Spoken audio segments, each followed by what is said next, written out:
Lead together, embrace change, enhance everyone's journey. The 3 core principles of SmartStop, a leader in self-storage real estate across North America, reinforce why we're proud to bring you SheEO Lead-In, the podcast featuring curated conversations with powerful women sharing their impactful wisdom. It's a self-knowledge, self-discovery, and self-preneurship audio storage vault created by and for women. SmartStop's presentation of SheEO Lead-In begins right now. Have you ever felt that you as a woman may not appear to measure up when you see incredible women in strong roles? You may be surprised when hearing from women in these positions and how we all share many of the same challenges. Thank you for joining us for the SheEO Leading-In podcast with Rebecca Jones as we share the journeys of women. Hello, I'm Rebecca Jones, your host of SheEO Lead-In. We are on an exploration together to discover more about the personal journeys of incredible women in both career and life.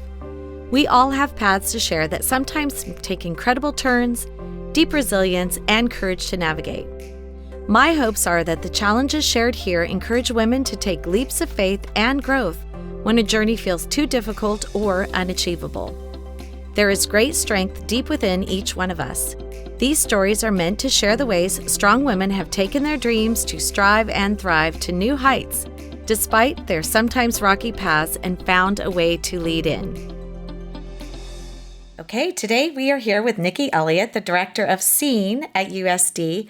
And that's not seen with the S, it's seen with the C. Could you tell our listeners what that is today, Niki? Yes, it's the Center for Embodied Equity and Neurodiversity. So it's a professional development center within the School of Leadership and Education Sciences at USD.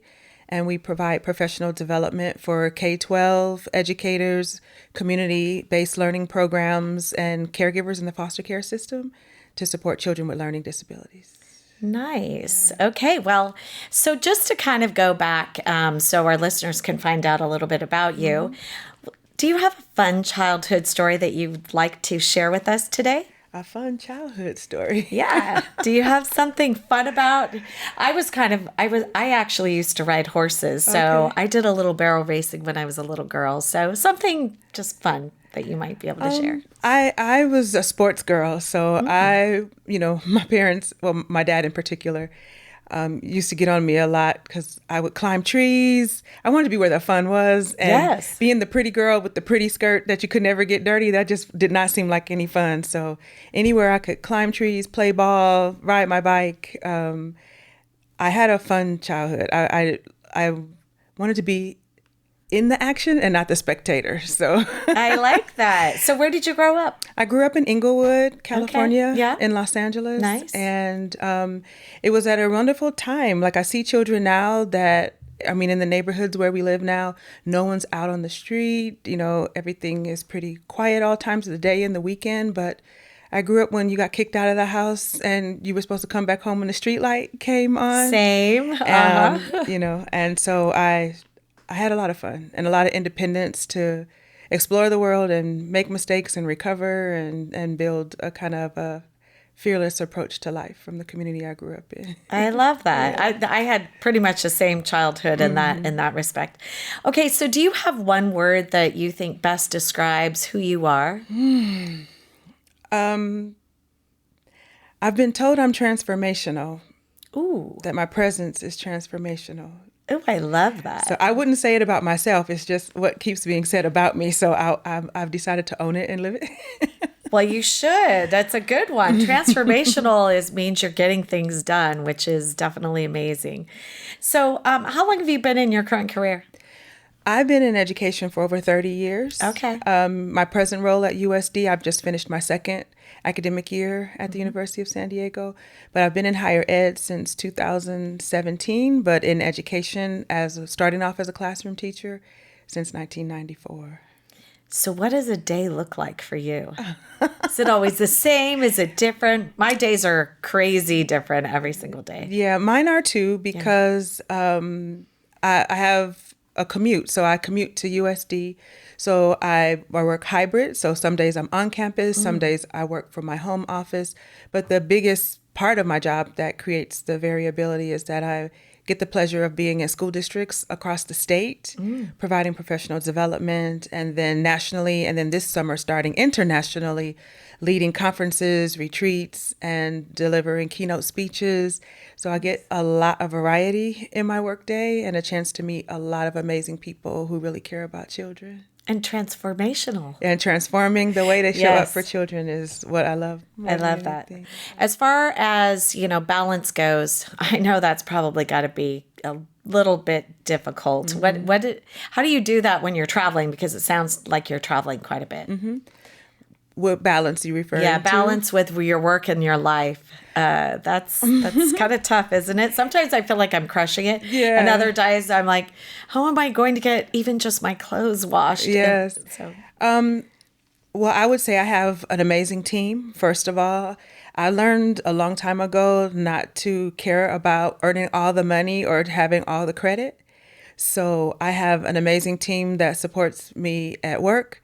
I have an amazing husband, family life and supports at home. I learned very early on trying to be a business owner. I needed to hire a bookkeeper and an accountant to make sure bills got paid on time and receipts got tracked properly so that when I'm away, I can focus on the things that I need to do. I'm a fangirl of Fawn Weaver. She's the CEO of Uncle Nearest, which is a American whiskey brand. Mm-hmm. And I love her work around fitness. And I pretty much follow a similar practice of how can I stay fit regardless of the fact that I'm traveling. I don't have a similar routine. And so getting stuck on a gym in a certain class. So I've adopted fitness and wellness practices that I can employ anywhere I am at any time, whether I have supplements or not, or gym equipment or not, because that was where it was really a struggle. Yeah. Traveling a lot and eating things that were pulling me off my program, and then but I've tightened it back up, so I'm on a good track right now. It is hard it is hard when you have to eat out a lot to stay on track of whatever it is you like to eat normally. Yeah, I oftentimes I don't like to eat a ton of animal protein. And when I'm out, I'm like, gosh, it's so limited in what I can actually eat. Mm-hmm. And then if you are in a set menu because you're at a conference or something like that, it really is very tough. Yeah. And that's the thing when you're out a lot and especially at business dinners where people want to drink and you're not a big drinker. Yeah. Then I get to the bar early and tell the bartender how to bring you a mocktail that looks like a drink. I mean, there's so many things. I don't do that anymore now. I just tell people I'm not drinking. I'm here to enjoy however we are. Right. But this is not what I'm going to do. So I'm going to have this seltzer water with some ginger and lemon juice in it. So much better. I'm with you. So let's talk a little bit about success and failure, because I think sometimes there's a notion that failure is the end of the world, but I don't think it honestly is. Mm-hmm. I'd love to hear your perspective on this. I agree. I would say the successes that I have now have been built on things that look like a failure in the moment. And I would say each time where I hit a point where it seems like things blew up, if I didn't cry too long about that, but really understood, okay, what's the lesson? What's the reframe? And I took that and built it into the next version of that thing. It invariably takes me to the next level, whether that's a personal trauma or failure in a relationship or things that I didn't do or didn't know that I was supposed to do in a business situation. Every single time I have catapulted ahead of where I was on the recovery. I totally agree with that. I think I could actually watch people fail next to me or around me and go, okay, I'm not doing that. I think you probably can too. I mean, most of the time when there is failure, whether it's in your world or in someone else's, you can actually pay attention to it and definitely learn something from it. Yeah, I do. And that's why I stress to my children so much to be coachable, because it's like, I can share my stories of the things that I went through and you don't have to start from the beginning. You start ahead. And then I've just had to learn that some people need to have those experiences and those failures themselves. And then other people can watch someone else's trajectory and their story and take advantage of that. And I have definitely matured to a point where I can watch stories and take a good lesson. How old are your kids? My husband and I have a blended family of 6 children. Okay. So 2 are 23, 2 are 21, 1 is 18, and 1 is 15. We have 5 girls and 1 boy. Wow. So the boy is 18. 18. Okay. Yeah. Wow, that's amazing. So don't you think our kids are facing a lot of different things? Mine, by the way, are 29-year-old son, 25-year-old daughter. Don't you think our kids are facing some really crazy circumstances that we never had to? I do. It's a very different time for our young people, and on every front. The kind of social isolation in college is very different than what we experienced. Constantly working with my children to push towards social networks and social connections and to really kind of mind the networking and relationship building aspect of college, which for me is something that has paid off tremendously, those lifetime networks that we had a lot of time to build. Dating is very different for them than how it was for us. So that's concerning. Sometimes I'm praying that I'll be a grandma, but they're not dating the way we used to date. So I think I'm in the same spot. And I see little babies and I think, oh gosh, am I going to be a grandmother someday? Not to force anyone who doesn't want to be a grandmother, but, and then, career-wise, those kind of entry-level opportunities are not the same. I mean, my first job out of grad school, I earned enough money to buy a car and buy a condo for myself as a single woman in my first year in the profession, as a teacher. Yeah. And those opportunities are not the same for our young people now. So I'm really concerned about the hard work not always lining up with the opportunity that they're promised. Yeah. But they're navigating well and taking good care of each other. So that's good. Yeah. That's really good. So as a woman in your profession, there are a lot of women, I think, that tend to be in education. But have you faced any circumstances where you're being a female and there was a male working underneath you and you had a situation? Have you had any issues like that? So I guess the dynamic is a little complex for me as a woman of color in leadership.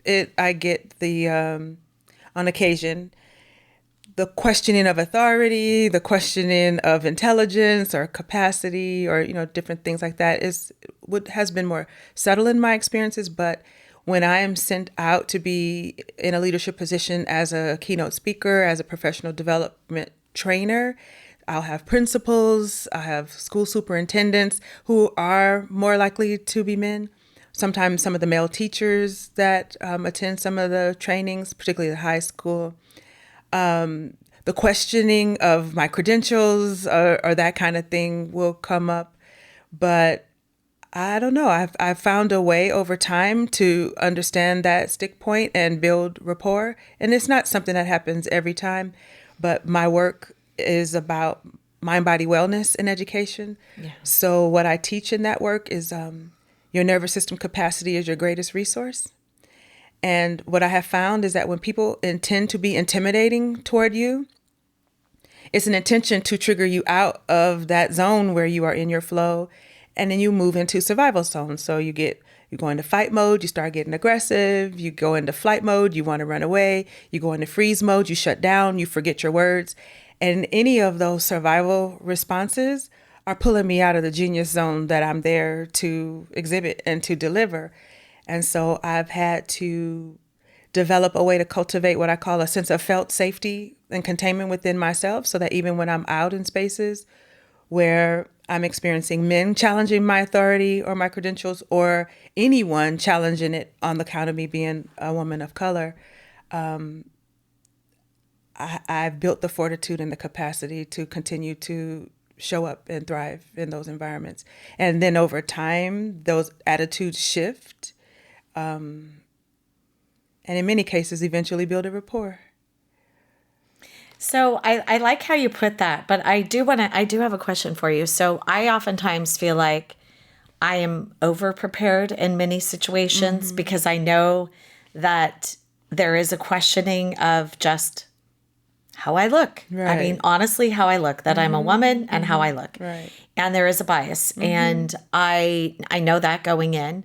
So I'm always over prepared and I know exactly what I'm talking about. And yeah, I mean, but I guess my point is, have you ever felt that sometimes, and I don't like to be this way either, but sometimes you have to get a little bit more forceful in saying, it actually, here is the truth, and then explaining something in greater detail because you've been challenged and your authority because of what you look like, because you're a woman. Do you ever feel like that? I do, but I have found it to be less and less in my field. So again, I can't compare to your field. I know that there's different power dynamics and the ways in which people wield their money and their influence.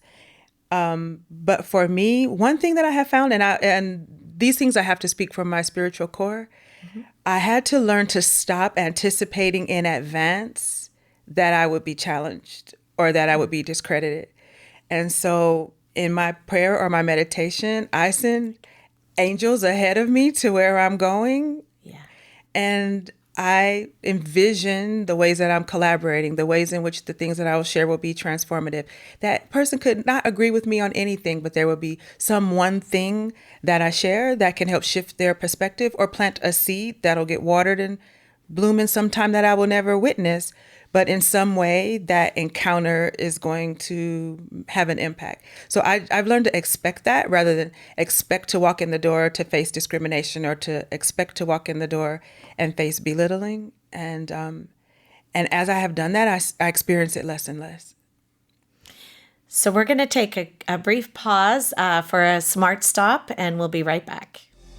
SmartStop knows the winning connection is when we elevate success together.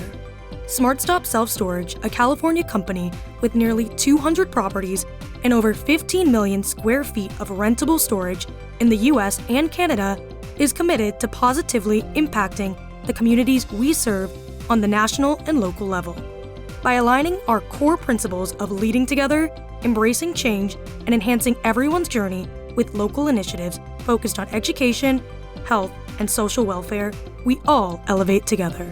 Through financial and strategic partnerships with nonprofits and prestigious organizations such as Cloudcast Media, Arrow McLaren IndyCar, Breast Cancer Research Foundation, Wounded Warrior Project, USC Athletics, the Brampton Steelheads, MMA fighters and boxers, and other unique athletes, we aim to foster a sense of unity and pride within the communities we serve, creating a shared identity and generating a positive atmosphere.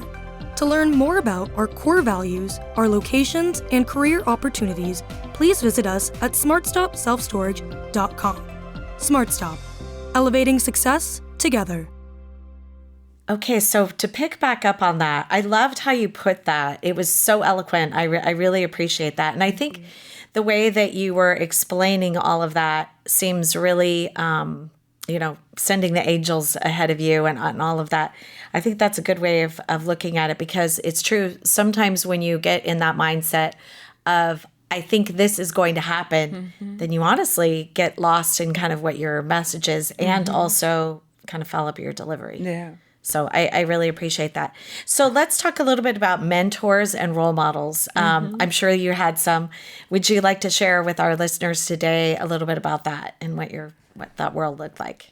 Yeah. So I would say, well, in my family life, I would say a strong mentor was my grandmother. And role model, I would say, last year she passed away, almost a year and a half, at the end of 2023. Sorry. And thank you. But she lived a really great life. She died an amazing death. She modeled for me how to live and die. Oh, nice.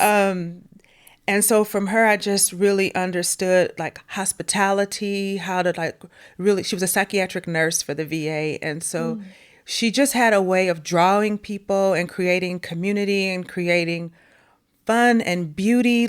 You couldn't serve off of paper plates for her holidays. You had to set the table with china, and you had to, she just elevated everything and really focused on beauty. So I love tea parties and like serving people out of fine china, even if we go and buy it from the thrift store and they don't even match, right? Yeah. But it's just teaching people to handle and care for beautiful and delicate things. Ooh, I love that. And to just be the person who draws people in with an expectation of love and care and beauty. So that was really important for me because it reframed my early feminist feelings of I'm not gonna cook, I'm going to Ivy League school, and I'm gonna, and I've done all those things, but my love for home and the beauty of my home and the decor and the way people feel when they come into any experience with me and how they're served and how things are presented can still ride side by side, and international travel and being around the world and dancing, and I don't smoke, but whatever, it was just that those two things could be side by side, that you could really care for the soul of your home and family in a beautiful way and still accomplish all the things that you want to do as a powerful woman in the world, whatever that defines for you. Right, that you could be strong and you can also have a servant's heart and do it in a beautiful feminine way, rather than have to be more like a man, right, and do it in that rough way. You can do it more in the beautiful feminine way with the beautiful plates and all of that. I love that because that is totally right up my alley. That's kind of my thing too. So let's talk a little bit about lessons learned and what you would share with young women, what you would like them to know, because the podcast is about talking to young women, or it could be men too. But what's your career bring to your life that maybe they and lessons that you've learned during your life that they could apply to the same sort of career? Yeah. So what I would say is, one thing is really, really important to find whatever is your spiritual journey, to get a clear understanding of what your soul and your neurotype, and I'll explain what I mean by that, has to offer the world, I see so many people doing the job that they think they have to do, or pursuing the major they think they have to take to make a certain amount of money, to make family or whomever proud. And they may be successful at that, but they're not happy at all. And that costs health, that costs the quality of relationships. And I would say I've had a very entrepreneurial path in the field of education. But at each point, I learned to tap into my intuition, to just really learn how to feel the energy of my choices. And is this leading me to feel very stressed?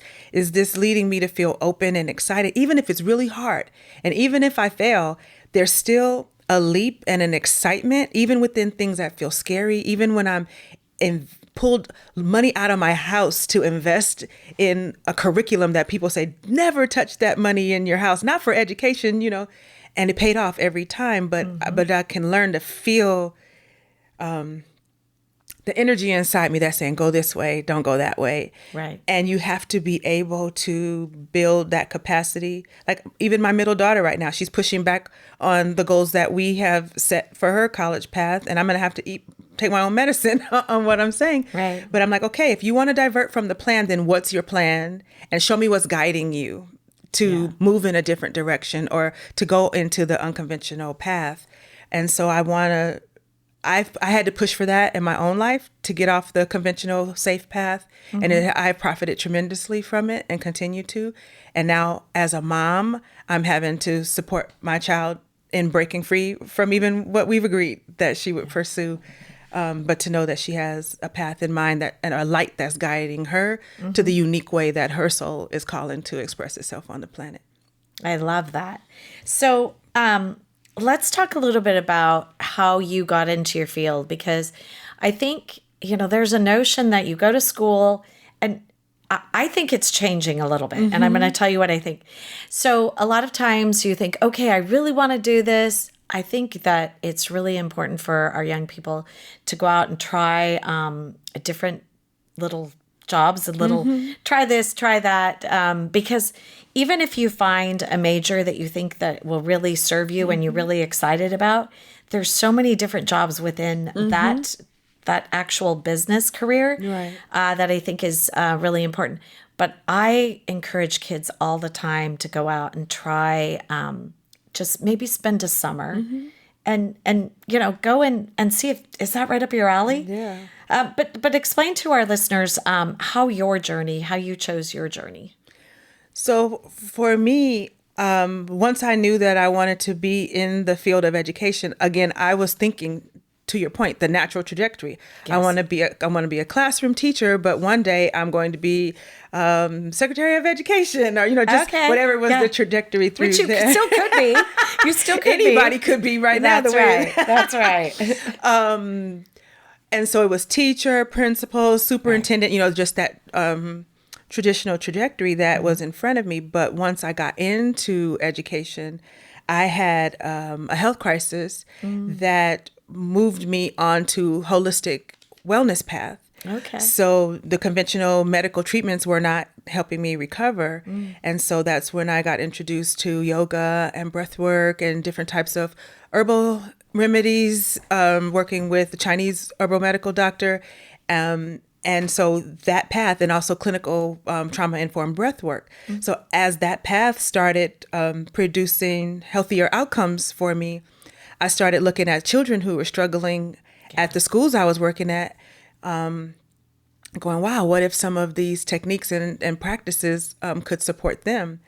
And that question, that intersection of my lived experience plus my professional knowledge just gave birth to a whole nother path within education for me. So you didn't have internships in what you're doing. You just kind of fell into it. I fell into it from my own need. And then once it changed my health, and once I started seeing children, particularly neurodivergent children that were struggling in school with mood and behaviors and ADHD, children on the spectrum, children who had higher trauma scores, I started getting certified in the practices that helped me. So I got certified in yoga.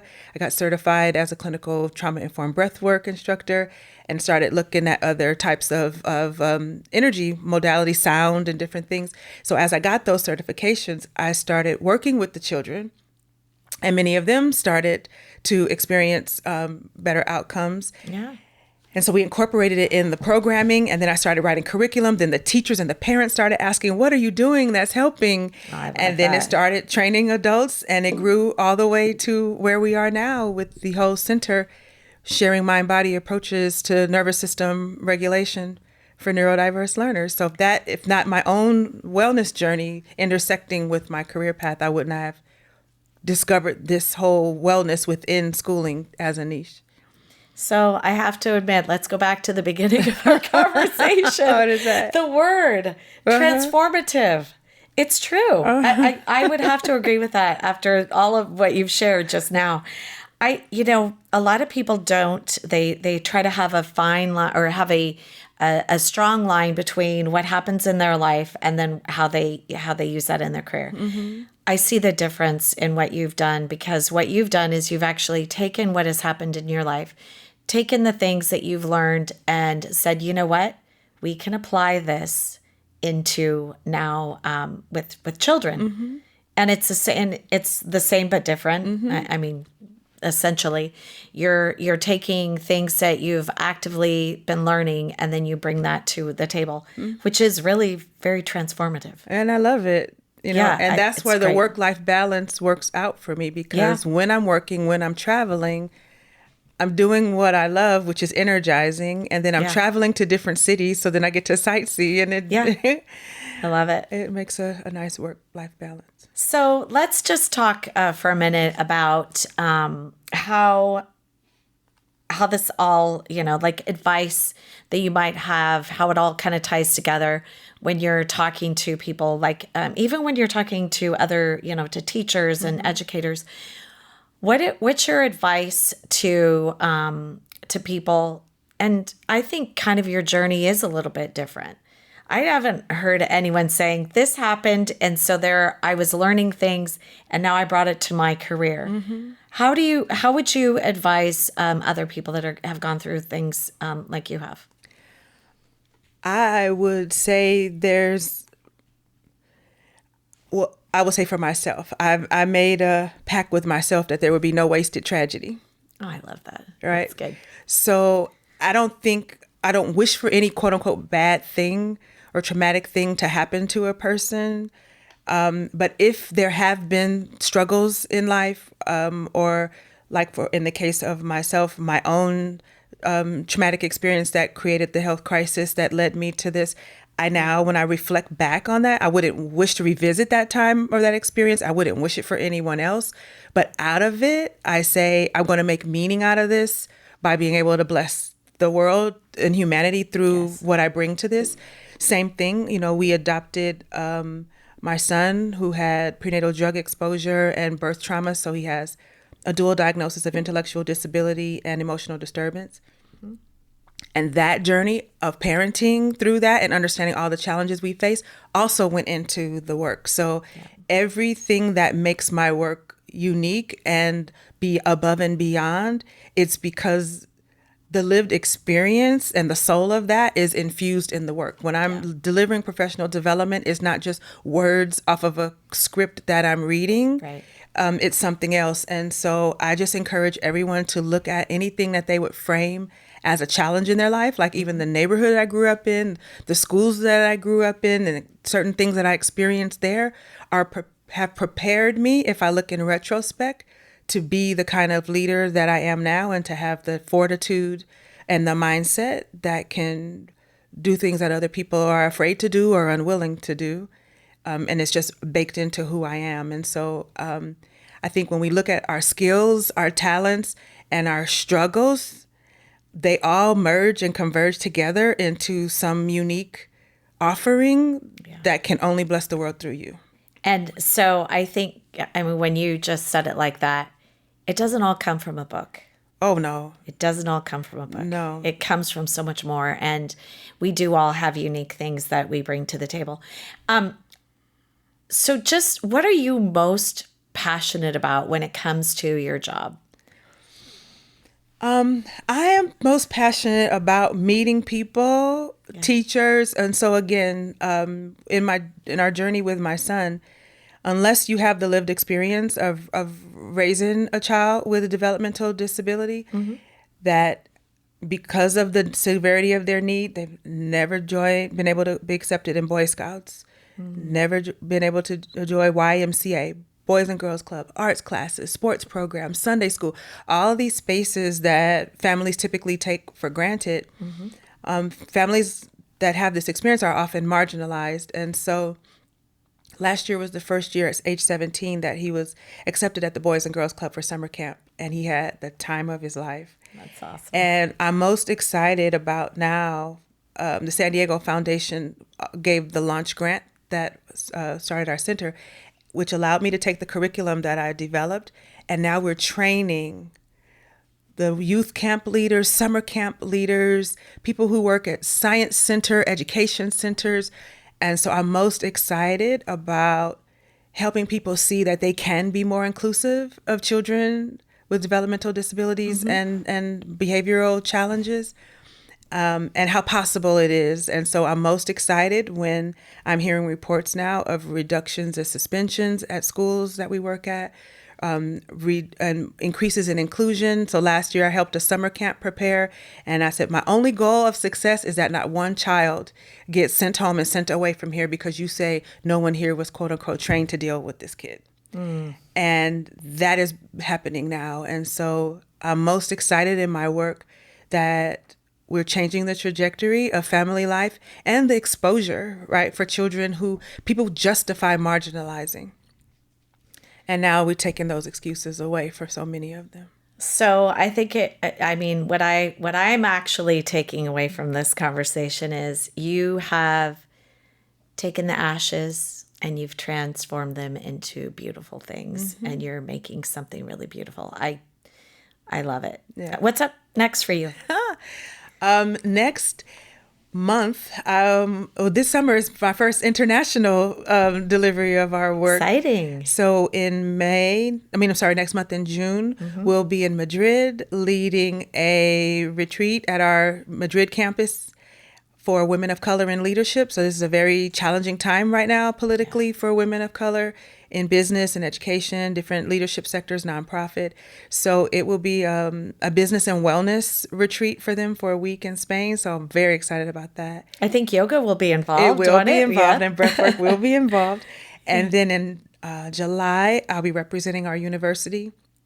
We're sponsoring an international education conference that's taking place in Ghana. So I'm very, very excited to take the work to support international educators with our message. You're having an exciting summer. It is. I love it. See, work-life balance. I get There you to go. be in beautiful places and do work I love, and it is thoroughly energizing. Thank you so much for sharing with us today, Nick. I really appreciate it. And I love how you're doing what you're doing in a different way and really applying what you've learned in all of your challenges and bringing it to life and restoration. Thank you. I love it, and thank you for the invitation to share. Thank you. Now that was powerful. We hope you've been lifted and encouraged by today's inspiring voice. Always remember that life doesn't look exactly the same for each one of us. Never stop dreaming, striving, and thriving. In future episodes, we look forward to bringing you powerful stories from amazing women who learned how to lead in to challenges. Thank you for listening and being part of our community with SheEO host, Rebecca Jones. The incredible curated SheEO conversation you just enjoyed was brought to you by SmartStop, a leader in self-storage real estate and a company that upholds its core principles of leading together, embracing change, and enhancing everyone's journey. To learn more about SmartStop, please visit smartstopselfstorage.com. Cloudcast Media.